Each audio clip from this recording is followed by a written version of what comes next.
লাহৰীঘাটৰ ভূঞাবাৰী পামত Morrell পুলিচিঙৰ ঘটনা। মৰিগাঁও জিলাৰ লাহৰীঘাটৰ ভূঞাবাৰী পামত সংঘটিত হৈছে মৰেল পুলিচিঙৰ ঘটনা।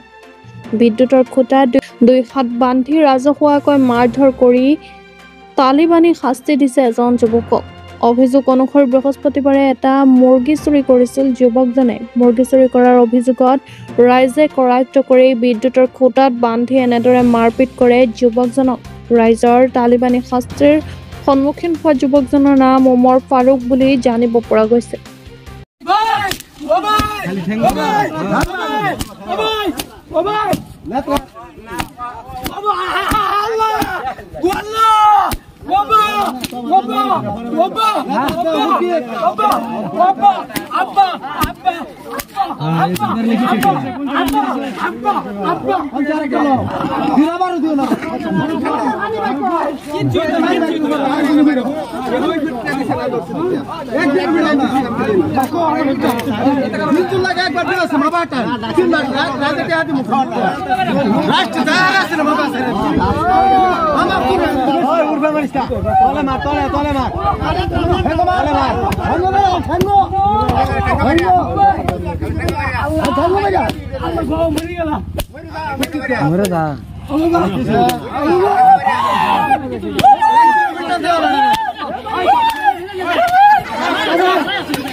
করতাম না